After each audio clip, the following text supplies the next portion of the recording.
The story of Silent Night is incredible. It starts in the late 1700s in Austria. There's a young woman who lived there. She was an embroiderer, and she met a mercenary soldier. You can almost see like this kind of rom-com romance, like swept off her feet by this guy who swept into town and all the romance. And from that came a baby. He was born. She gave him the name of Joseph Moore was his name, there in the late 1800s in Austria. The problem was, it wasn't very romantic after the baby was born because his father, the mercenary, abandoned them. And so now she was a single mom. Joseph Moore grew up with a single mom in Austria. He was a child out of wedlock, which, of course, at that time, the culture was not okay with that. It was kind of socially ostracized. And, of course, a single mom at the time, they were living in poverty. So much of his childhood was characterized by stress. It was characterized by turmoil. It was characterized by poverty and social outcasts and all of these things that aren't pretty fantastic. Till he grew up, that's how he grew up. When he became a young man, he felt the calling to ministry. But he couldn't just go to ministry. He couldn't just go to Bible college at that time. He had to get special permission to go because he was an illegitimate child. But he did get the special permission. He finally made his way in. The calling was real. He pursued it. He pushed it through all the challenges that he faced, and he was able to go into ministry. And of course, when he got into ministry, the Napoleonic Wars broke out all across Europe. So as a young man here wanting to teach and preach the gospel, he found many years and much of his life and much of his time and energy was given to ministering to people in wartime when all of the world around him was breaking out into chaos and craziness. And it's this funny little story. Christmas Eve, 1818, as a young pastor would do, he's getting ready for the Christmas Eve service. Oh man, I can just imagine himself. The organ's broken right before the Christmas Eve service. So you kind of get this image where it's just this moment on Christmas Eve where he sits down and he writes a song. He writes a poem, this song that he writes Silent Night.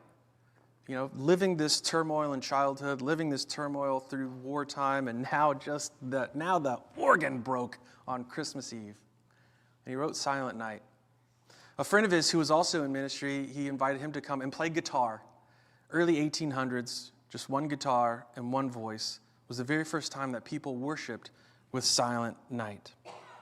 It was a song that resonated with people for 100 years. It spread all throughout Europe, and people were singing this song in worship of God. All the way up till 1914, Christmas time of 1914, December. If you know anything about Europe in 1914, World War I had broken out. It was a bloody, terrible conflict.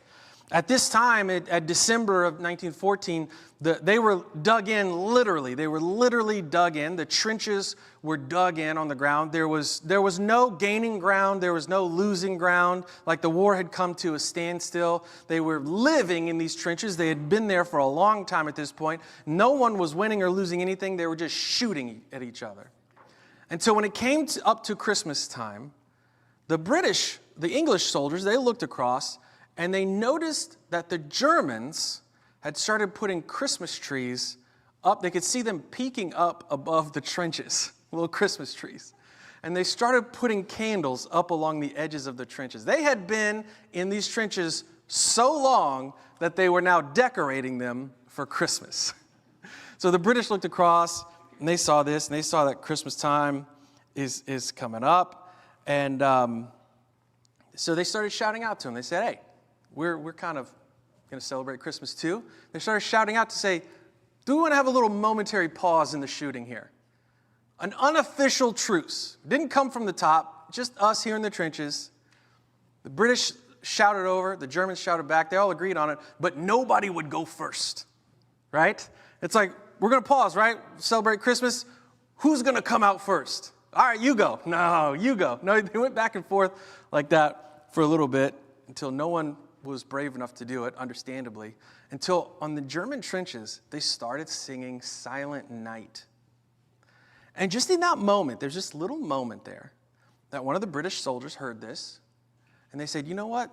I'm going to step into this moment. I'll be the first one. And he got out, and he started singing Silent Night with them. And so the Germans came out and the British came out and they sang Silent Night in this little unofficial truce. It began right there. But it was not official, right? It's not from the generals. It's not from the top down. It was from the soldiers. I mean, if you think about the official channels, we're like, oh, we got this message from the enemy, and that came through that was confirmed and verified, and then we issue orders down to the guys on the battlefield. It was none of that. So how do we know it was real? The soldiers themselves in the trenches spread the word down the lines that if you heard Silent Night, that was the sign that it was the unofficial truce. And you could pause, you could come out. And so they did this. It spread all the way down the battlefield. Soldiers from both sides came out of their trenches, and they gathered their dead, and they buried them, and they prayed over them, and they had a ceremony. After that, they met in the middle. They actually exchanged Christmas presents. This is real. True story, recorded in history. They even wrote down what the presents that they exchanged. I found this in my research.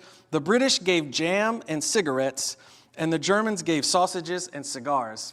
That sounds like a great Christmas to me, man, right there. There are some stories, it's not, we don't know if it's true, but some historians say that there are rumors that they actually played a soccer game together too, the Germans versus the British. Apparently the Germans won, so they ended up losing the war, but they won the soccer game. So we don't know if that was legit though. But again, this is unofficial, an unofficial truce, right? This is not from the top. So when the generals and the top brass heard about their soldiers giving Christmas presents and playing soccer together and singing songs together, they were furious. They were livid. These are soldiers. This is war. This is not how you do war. You're supposed to shoot them, not give them sausages. Immediately issued orders down to them to resume the fighting. When the orders made their way down to the trenches, the soldiers, they had met the enemy. They had worshiped with the enemy. They had exchanged gifts with the enemy. They had seen that the enemy is not very unlike them. And they refused the orders. They refused to resume the fighting. And so this unofficial truce lasted from Christmas Eve, 1914, all the way to New Year's Eve. Of course, the top brass, they rotated in fresh soldiers who hadn't been a part of the truce. They rotated out the ones who had, and then they ordered artillery strikes in the middle. So everyone had to leave and to take cover, and the fighting resumed, and the war resumed. And it ended up becoming, one of the bloodiest and most violent conflicts in world history. But for one moment, for one Christmas week, there was peace on earth. For one little time around Christmas, this battlefield was actually a silent night.